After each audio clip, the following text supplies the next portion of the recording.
placer poder entrevistarlo, señorita Curie. Llámeme, por favor. Y el placer es todo mío. Encantada. Pues cómo no. Sé que usted está realizando una biografía de su madre y me gustaría poder hacerle algunas preguntas. Más que nada lo que yo sé es que el nombre original de su madre era Marta Slodowska y que nació el 7 de noviembre de 1876, si no me equivoco, en Varsovia, Polonia. Y bueno, me gustaría que me cuente un poco más de esta época, los detalles. Bueno, pues fue un momento terrible para mi madre. Más que nada porque nació en Polonia. Y Polonia en ese momento ni siquiera figuraba en el mapa. Y en pleno florecimiento del Imperio Ruso, por lo que le ocurrieron cosas terribles. Qué terrible, me imagino. Además, pensar que en esa época ella era una persona que se dedicaba plenamente a los estudios. Además, pensar que las mujeres en esa época no podían asistir a las universidades, o por lo menos en Polonia. Se sabe que ella trabajó como institutriz con una familia que la ayudó muchísimo. En este momento no me acuerdo el nombre, pero bueno. La familia Slodowski. Claro, esa misma. Luego ella encargó por correo un curso de matemática avanzada y en 1893 se licenció en física y en 1894 se licenció en matemática. Claro. Todo esto ocurrió en París, donde vivió el resto de su vida, ¿no? Sí, eso es muy cierto. Y además, al terminar el bachillerato, ella recibió una medalla de oro. Y luego, en el año 1903, publicó su primer tesis doctoral el tema de investigaciones sobre las sustancias radioactivas y luego, bueno, obtuvo el doctorado, obviamente. Claro, si no estoy mal enterada, después de la muerte de Pierre, ella fue la primera mujer en obtener una cátedra. Sí, estoy segura que papá hubiera estado muy orgulloso de ella, pues él la amaba. Se conocieron en un laboratorio en 1879, ¿cierto? Sí, él había estudiado física en la Sorbona y él tenía 35 años y mi madre solo 24 años. Imagínate la diferencia, muy notoria. Claro, supongo que para estar soltero a esa edad debía estar esperando a la adecuada. Eso es muy cierto, pero él era muy parecido a mamá. Tenían cosas en común, como ambos amaban las ciencias. Se dedicaban completamente a las ciencias, a las investigaciones y todo eso. Luego de casarse, en 1879, Marie publicó una monografía. Sí, acerca de la imantación del acero templado. Pero en 1903 ganan el Nobel, disculpa. Sí, eso fue por el descubrimiento del fenómeno de la radiación.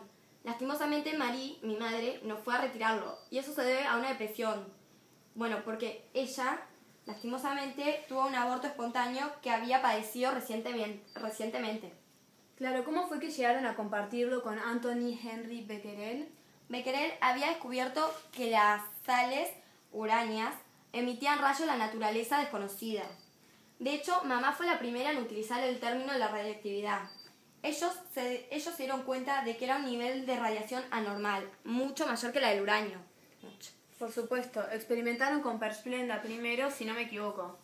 Sí, Marie usó ácido y otros elementos como para descomponer las sales. Así descubrió el torio. Luego se dieron cuenta de que había un elemento con más radioactividad y bueno, o sea, más que el uranio y más que el torio, por supuesto. Y así es como empezaron a descomponer poco a poco la sal. Así hallaron el radio y el polonio. Sí. El radio, que se llama así por la inmensa radioactividad que este tiene, y el polonio, bueno, porque mamá nació allá, por supuesto. Claro, por supuesto. Y un dato interesante es que tuvieron que usar 7 toneladas de desechos radioactivos para descomponer, así para obtener 1 gramo de radio. Sí, por supuesto. Marie y Pierre ofrecieron sus descubrimientos a la ciencia y se sabe que Marie fue la primera persona en ganar 2 premios Nobel seguidos, si no me equivoco. Sí, el segundo llegó en el año 1911, luego de haber preparado un patrón internacional del radio y también otro por haber depositado esta en la Oficina Internacional de los Pesos y de la Moneda de París. Claro, en 1911 recibió el Nobel por el descubrimiento, del radio y del polonio. Además, se sabe que en ese año surgieron muchos escándalos por el tema de las cartas de amor entre Marie y Langevin. Sí, hubo todo un lío. Es que la verdad es que mamá nunca pudo superar la muerte de papá. Por lo tanto, Irene y yo tuvimos que ir y ayudarla en la entrega. Claro, pocos años después inauguró el Instituto de Radio y Inauguró el Instituto de Radio y se dedicó a la investigación médica y a la química y a la física. No se debe olvidar. Claro. La mayor parte del resto de su vida se dedicó todo el tiempo a este instituto, y tu hermana Irene y tu madre ayudaron un montón en la Primera Guerra Mundial con todo el tema de los Petit Curie. Ellas básicamente no se protegieron de las fuertes radiaciones que esto tiene, por más que ellas sabían lo que sucedía. Y bueno, más de 200 vehículos se utilizaron para esta guerra y se utilizaron en gran medida para, mediante los rayos X, obtener resultados así para ver las balas y también los huesos Sí, de los supuesto. heridos, de los soldados, todo el tema esto de la guerra. Claro, o sea, yo pienso que el radio se utilizó y se sigue utilizando más que nada para los tratamientos de cáncer, pero en aquella época la gente se pensaba que la radioactividad servía para todo, incluso la gente tomaba agua radioactiva. Claro, en esa época se conocían las consecuencias de la larga exposición a la radioactividad, pero no de la exposición a varios, así, dosis sucesivas.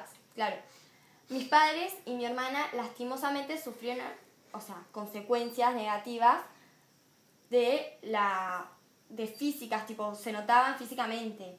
El radio para mí fue el verdadero asesino, claro, porque papá, por ejemplo, murió cayéndose de un acero, se resbaló y cayó en la carretera y bueno, una carreta lo atropelló llevando uniformes de militares. Y en cambio mamá y mi hermana murieron por cáncer. Claro, Irene murió de leucemia. Además, cabe destacar que ella también llegó a ganar un premio Nobel con su esposo, Frederick Halliot, si no me equivoco. Y Sí.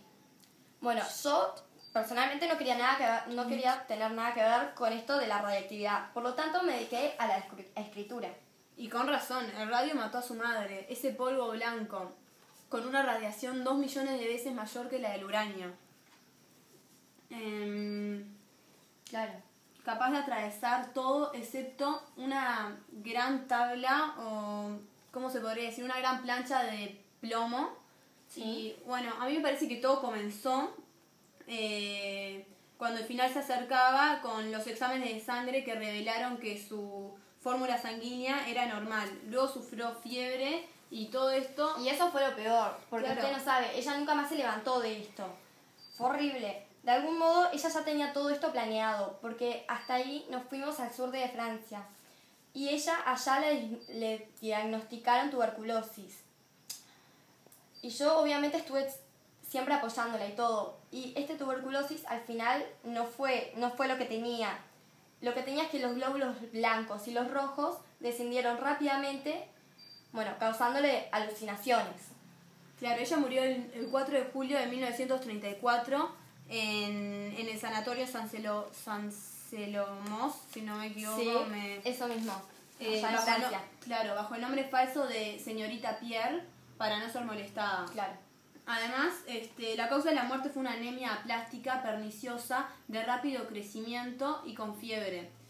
Se cree que su médula ósea no reaccionó, probablemente por todo el tema de que por la larga acumulación de radioactividad. Claro, su muerte para todos fue algo muy espontáneo, pero para la gente que la conocía, como yo, por ejemplo, su hija, no era nada sorprendente. Ella nunca dejaba ver lo mal que se encontraba. Por ejemplo, un amigo de ella, un gran amigo, Einstein, la describió como una personalidad de una de las científicas más notables de nuestros tiempos. Y eso es lo que yo quiero destacar en mi libro. Claro, qué interesante. Bueno, muchísimas gracias. Apreciamos mucho que nos deje el legado de la vida y obra de sus padres en este libro. Gracias a usted por su tiempo y por todo. Chao.